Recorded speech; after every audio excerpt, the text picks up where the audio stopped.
You know, I really hate to do this to you guys. I apologize in advance. My original plan this morning was to talk about this growing bitterness with Stephen A. Smith. Now, even though I don't always agree with him, I do like Stephen A. I think he's entertaining, but I'm just having a hard time understanding where all this bitterness is coming from with him. While I was preparing my notes, I opened my news feed just to check things out, see what else was going on. I was immediately bombarded with lies and propaganda. I normally don't like to do this. I try not to repeat the same topic multiple times in the same week, but as you guys know, I cannot stand being lied to. I cannot stand being served the polished turd. I would have more respect for ESPN and the rest of the mainstream media if they would just give it to me straight. If something sucks, tell me it sucks. If something's not performing, tell me why it's underperforming. But don't go in my backyard and find one of the few remaining turds that my puppy hasn't devoured. Put a nice coat of wax on it, make it appear nice and shiny, season it with salt and pepper, maybe a little bit of Tony Chachere's, make it look nice and appetizing. Don't have a top chef window dress the turd and tell me it's filet mignon. Don't feed me a nice looking shit sandwich, because at the end of the day, it's still a shit sandwich. No matter how nice it looks, it still stinks. Just be honest with me. Just tell me the WNBA sucks. It's not like it's some hidden secret. This isn't classified information on the Biden hunter's laptop. We all have eyes. We see the garbage. We see the unprocessed trash in the dump. The other day, I put together a video compilation for you guys of airball dunks and missed wide open layups. Everyone seems to accept this reality, except the WNBA and their pretend friends in the mainstream media. I knew this silence would not last for long. For 2 months now, the mainstream media, they have been completely silent with their coverage of the WNBA. The other day, I gave you the reason why. The Duchess of the Dump, Kathy Engelbert, set these unrealistic expectations as to how the WNBA was going to perform this season. Towards the beginning of the season, it looked like the WNBA was going to exceed those expectations. There were celebrations throughout the media. It was rainbows and woke wieners. But once reality set in, once the summer sun faded the polish, the WNBA, they returned to their average form, trash. The mainstream media, they go completely silent. This is the reason there is absolutely zero trust in the mainstream media. I love the NBA. NFL, NBA, that's what I watch. When the NBA is struggling in the ratings, which has been the case for the last 3 or 4 years, I don't come on here and put a dress on Adam Silver and tell you he's a beauty queen. I don't sanitize NBA ratings to make them look better than they actually are, even though that would fit my own personal narrative. I want the NBA to succeed. Last year, the level of play at the quarterback position in the NFL was the worst it's been in years. There were actually points last season where I told you guys how bored I was watching the NFL on Sunday. That's what I do. I'm going to tell you exactly what I'm thinking. If NBA ratings are in the pooper, I'll tell you to flush the toilet. If the NFL is virtue signaling by pretending to care about diversity, I'm going to tell you about it. Now, the media has no problem dumping all over the NFL. There are times when the media is honest about the NBA. But when it comes to the dump, when it comes to the WNBA, there is no honesty or transparency from the media. I'm going through my news feed this morning. I'm seeing all these glowing headlines about the supposed success of the WNBA season.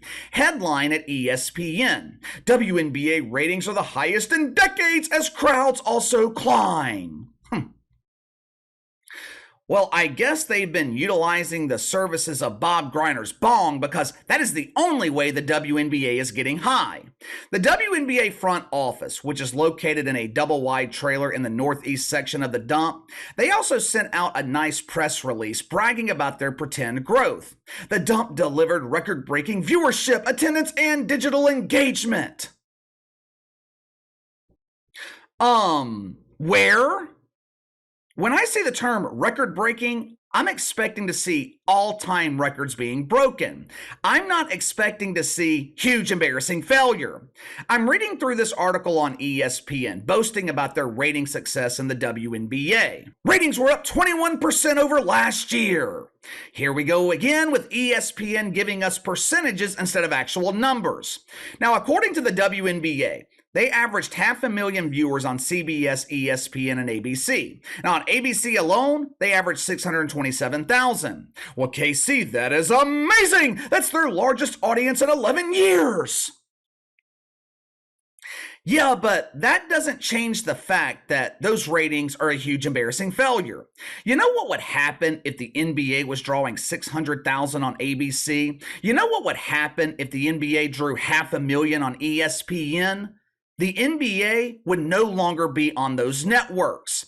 The average show on ABC averages 2, 3, 4 million viewers. The Yentas on The View, for example, they pull 2 million viewers in the middle of the morning. So why is the media pretending that 600,000 viewers on broadcast television, free TV, why are they pretending that is a success? Again, just be honest with me. Just tell me it's a failure. For the first time this season, a network that calls itself Ion, they aired a dump doubleheader on Friday nights. How did the dump divers perform? I wish I could tell you, but once again, the numbers were not provided. When we covered it throughout the season, the average was around 200,000 viewers on Ion. But according to the Duchess, Kathy Engelbert, our events on Ion were watched for 14 million hours. We peaked with an exciting back hair counting competition between the Phoenix Masculines and the Las Vegas Anonymous Faces. Who calculates television ratings like that? Every other show on TV, they determine ratings by the number of viewers and the percentage of households watching. In the WNBA, they calculate the hours watched. I'm sure you guys will be happy to know that the WNBA saw its highest attendance figures in 13 years. We are growing like the woke boner at Club Shay Shay.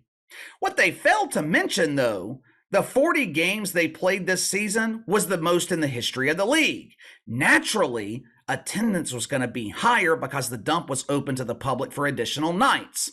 In other exciting news, the dump had its most watched season on NBA TV in 4 years. Yeah. It was ratings gold. Now, there are many regular season games broadcast on NBA TV, mainly because networks like ABC and ESPN are busy broadcasting just about anything else. On NBA TV this season, the WNBA, they pulled a strong 46,000 viewers. Excuse me? Come again? 46,000? The Discovery Channel aired a praying mantis mating with a mosquito and pulled more than 46,000 viewers. This leads us to the WNBA Playoffs, better known here on the channel as the Chase for the Golden Throne. The chase began on ESPN Wednesday night. Regular season games on ESPN averaged 440,000 viewers. Now, before I share these ratings for the playoffs, I want to put these numbers into perspective. For some reason, college volleyball has been surging in popularity recently. Earlier this month, Nebraska drew over 90,000 people to their game against some other team. The game also aired live on the Big Ten Network, pulled over 500,000 viewers. Both very strong numbers for college volleyball. Earlier this week, Nebraska-Stanford aired on ESPN, drew 466,000 viewers. Now, I haven't looked too much into it. I don't know what's causing this growth in college volleyball, mainly at Nebraska. Maybe one of you guys know, maybe Nebraska has a superstar player that people are relating to. If that is the case, it's something that is severely lacking in the WNBA. There is not a player in this league that relates to normal people, normal women. I mean, seriously, how can your girlfriend relate to Bob Griner? How can your wife relate to one of these other anonymous dump divers? My girlfriend's into girly stuff, makeup, fashion, real housewives. She's got a hard time relating to women who use the razor on their face instead of their legs. If the growth in the WNBA was this strong, if this league was really surging in popularity, ratings for the WNBA playoffs, they should be higher than ratings for the regular season, right? I mean, The NBA averaged around 1.4 million viewers during their regular season. Once the playoffs began, that number was easily doubled. Hell, there were some first round games in the NBA playoffs that were pulling 8 million viewers. That's how it normally works. Playoff ratings significantly higher than regular season ratings. That's how it normally works unless you're the WNBA. The chase began with an exciting matchup between the Minnesota Lynx and the Connecticut Suns. Now, the event was sponsored by Just for Men. This amazing display of unathleticism drew 295,000 viewers on ESPN, a 33% decline from their regular season average. But that's okay. That's okay. The Lynx and the wannabe Suns, that was just the appetizer for the main course. The real matchup that dozens of people were waiting for was between the Chicago Shitfucks and the Las Vegas Anonymous Faces. Now, the Anonymous Faces, they are the defending champions. They have had access to the Golden Throne since last season, and they are fighting hard to keep that privilege. Those Anonymous Faces, they don't want to have to go back to sharing the porta potties with other dump divers. The premier matchup in the first round drew 373,000 viewers, a decline of 6% from their shitty ratings last year.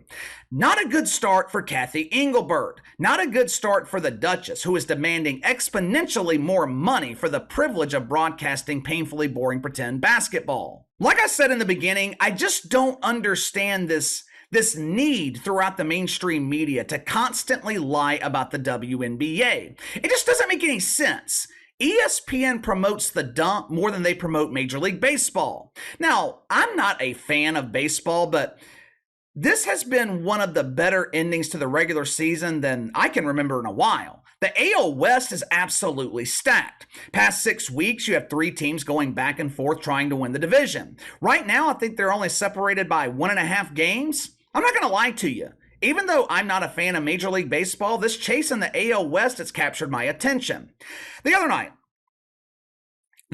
I turned on SportsCenter before going to bed. I was looking for an update on the AL West. What do I see when I turn it on? Highlights of the WNBA playoffs. At that point, I just turned my TV off. I mean, I'm sure ESPN got to it eventually, but come on! You're going to prioritize the dump over a real sport like baseball? I don't get it. I just don't get it. I don't get this obsession with pretend basketball in the media. I tried to give the WNBA a chance earlier this season. I watched the immaculate return of Bob Griner back in May. Now, I had my girlfriend watch with me because I wanted to get her perspective on it. She watches all the Pelicans games with me. I mean, she likes watching basketball. By the end of the first quarter, she turned to me and said, "Can we watch anything else?" You know, oftentimes the media, they blame the failure of the WNBA on toxic masculinity and misogyny. They present this notion that men can't stand watching women's sports, which, to be fair, that's not exactly far from the truth, but the media, they also fail to mention the other side of that truth. Women can't stand it either. But give me your thoughts. You explain it to me. Make it make sense to me. Why does ESPN seem hell-bent on making you accept the WNBA? Why do they lie about their success? Why do they sanitize ratings and growth to make it appear better than it actually is? I rarely see ESPN talk about NBA ratings. They never talk about ratings in the NFL. For some reason, though, the WNBA seems to be this prized possession at ESPN, a prized possession that no one else wants. You tell me why. Make it make sense. Sound off in the comments below. Make sure to like and subscribe. Click the notification bell to receive all notifications from the channel. Best way to contact me is by email at btlkc84@gmail.com, KC_BTL84 on Twitter. I'll see you guys tomorrow.